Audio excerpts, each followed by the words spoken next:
falar uma coisa. O pessoal está bem aqui? Ah, tá. Agradecer a presença do pessoal de Itapebi, que veio até nossa casa, sejam bem-vindos. Todos bem-vindos, todos e todas bem-vindos. Fala aqui do...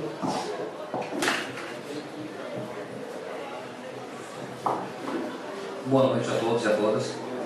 Me chamo Magno, também pertenço à religião de matriz africana, sou da fonte Onjoiá, a divindade dos ventos, que o nosso colega falou. E teve uma fala dele que eu achei extremamente oportuna e interessante. A recriação dos territórios, não é, de culto afro dentro das cidades é uma reinvenção dos quilombos. E a gente vai lembrar que, historicamente, quando os negros fugiam para esses quilombos, eles tinham uma forma muito sui generis de identificar o seu ponto de apoio. Lembra aquela velha bandeira branca? As nossas casas de axé, geralmente, têm um mastro com uma bandeira branca, onde ali se identifica um porto seguro, um lugar onde você vai ser acolhido e respeitado, independente da sua cor, da sua orientação sexual, independente da sua condição de vida. E aí se percebe, então, uma recriação, não é, desse mecanismo.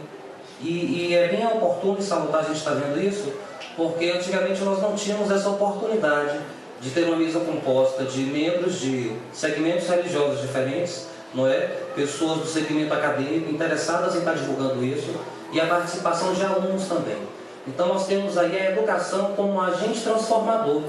E é esse o nosso papel, de estar transformando esse pensar. Nós não vamos mudar o agora, mas a gente pode fazer um trabalho de base para que as novas gerações possam vir com uma base melhor, mais bem elaborada, e que a intolerância possa então ser minimizada. Só essa observação, agradecer. Obrigado.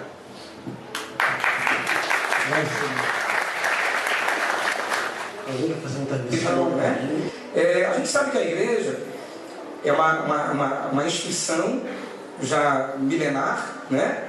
E no nosso ponto de vista teológico, a gente tem assim, essas duas realidades. Ela é uma realidade divina, porque tem a assistência do Espírito, mas ela é uma instituição histórica. Uma instituição histórica. Enquanto instituição histórica, ela tem a sua contingência também, né? Ela tem as suas limitações dentro desse processo de construção da história, né? E a gente sabe o quanto o pensamento da igreja, em determinados momentos da história, foi contingencial, né? Até mesmo o negro em algum momento não tinha alma, depois ele tinha, mas precisava conter o Vaticano II, uma reunião da igreja no mundo todo que aconteceu em Roma, né? Por isso Vaticano II, né? Ali saíram alguns documentos, né, em que mudaram muita posição da igreja no mundo.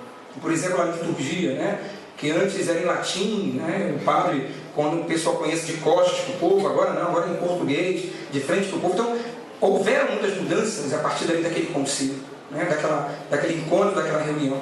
E uma dessas mudanças foi o modo de se relacionar com as demais religiões, né? Então, a igreja tem alguns documentos que falam acerca disso. Você tem, por exemplo, o nosso Tractate, né, a nossa verdade, em que ele fala a priori do relacionamento com os judeus e com os muçulmanos, mas que por analogia a gente pode entender também o relacionamento com os não cristãos, já que ele fala dos muçulmanos, o modo de falar.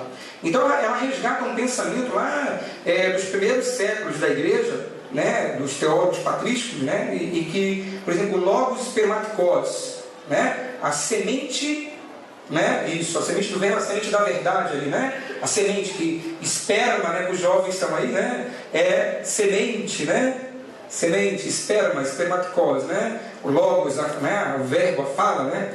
Então ela diz que essa semente da verdade está contida também nos demais grupos, né, porque é um pensamento dos primeiros padres da igreja. Eles viram, por exemplo, na filosofia grega, né, para eles a plenitude da verdade está em Jesus. Mas, na filosofia grega, nos demais povos orientais conhecidos da época, existem ali sementes da verdade, que devem ser valorizadas e respeitadas, né? Que devem ser resgatadas e se apropriar, como o apóstolo Paulo fez.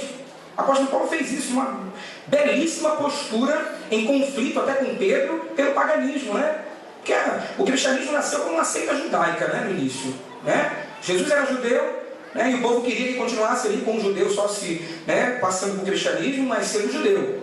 Paulo é que defende, né? E agora como é que fica?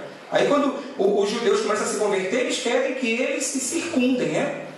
Tem que se circuncidar primeiro. Paulo diz que não. Né? E Paulo é o grande apóstolo, então, dos pagãos, dos gentios, né? Então, Paulo não se apropriou muito disso, né? Da cultura pagã, ele bebe muito nisso aí, né? Então, os primeiros padres da igreja viram sementes da verdade nas demais culturas, que precisam ser resgatados, precisam ser respeitados e valorizados.